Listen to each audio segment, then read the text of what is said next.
কুমিল্লার দেবীদ্বারে আওয়ামী লীগ ও বিএনপির সংঘর্ষে একজন নিহত হয়েছেন। আহত হয়েছে উভয় পক্ষের অন্তত ৩০ জন।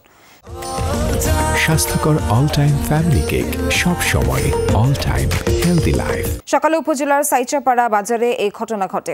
স্থানীয়রা জানায় ৫ আগস্ট আওয়ামী লীগ অফিসে ভাঙচুরের জেরে দুপক্ষের মধ্যে উত্তেজনা বিরাজ করছিল।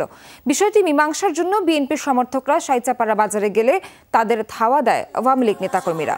পরে বিএনপি নেতাকর্মীরা সেখানে গেলে তাদের উপর দেশীয় অস্ত্র দিয়ে হামলা চালানো হয়।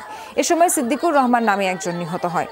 ঘটনাস্থল পরিদর্শন করেছে সেনাবাহিনী ও পুলিশ। এলাকায় থমথমে পরিস্থিতি বিরাজ করছে।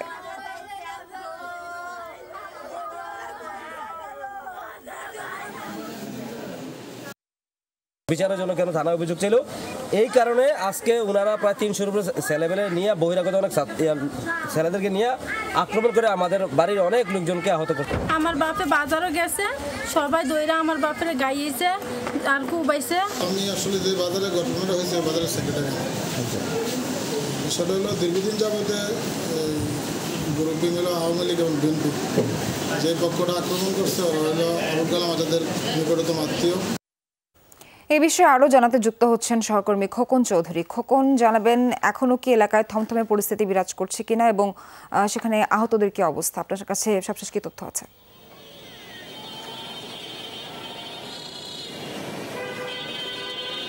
সোহার, আসলে ঘটনার পর থেকেই কিন্তু কুমিল্লার যে দেবীদ্বার উপজেলার সাইচাপাড়া এলাকায় সেখানে কিন্তু একটি থমথমে অবস্থা বিরাজ করছে। অর্থাৎ এই ঘটনার সূত্রপাত কিন্তু গেল ৫ আগস্ট যখন স্বৈরাচার পতন হয়। এরপরেই কিন্তু এই সাইচাপাড়া যে ইউনিয়ন পরিষদের যে চেয়ারম্যান রয়েছেন আমির হোসেন, তার একটি অফিস ছিল এই বাজারে। অফিসে আসলে সাবেক যে প্রধানমন্ত্রী তার ছবি নামানোকে কেন্দ্র করে এবং স্থানীয় যে সাংসদ রয়েছেন আবুল কালাম আজাদ, তার ছবি নামানোকে কেন্দ্র করে কিন্তু ঘটনার সূত্রপাত। এরই ধারাবাহিকতা কিন্তু আজকে তাদের সালিশ বৈঠক হওয়ার কথা ছিল সকালবেলা, কিন্তু সালিশ বৈঠকের জন্য কিন্তু তারা স্থানীয়ভাবে মীমাংসার জন্য বৈঠক বসার কথা ছিল। তখন বিএনপি সমর্থক যারা রয়েছেন তারা আসছিলেন এলাকায় আসার পরে কিন্তু ঘটনার তার উপর অতর্কিত হামলা চালায় ইউপি সদস্য যিনি রয়েছেন তার লোকজন। এই সংঘর্ষের জের ধরেই কিন্তু পরবর্তীতে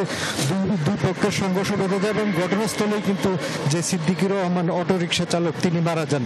এই পর্যন্ত কিন্তু আমরা কুমিল্লা মেডিকেল কলেজ হাসপাতালে গিয়ে দেখেছি যেটি ১৭ জন এখানে আহত অবস্থায় চিকিৎসা নিয়ে নিচ্ছেন, তার মধ্যে ৩ জনের অবস্থা কিন্তু গুরুতর অবস্থা রয়েছে। তো এলাকায় কিন্তু একটি থমথমে অবস্থা বিরাজ করছে এবং আমরা যতটুকু জেনেছি এখানে কিন্তু সেনাবাহিনী পুলিশ টহল দিচ্ছেন।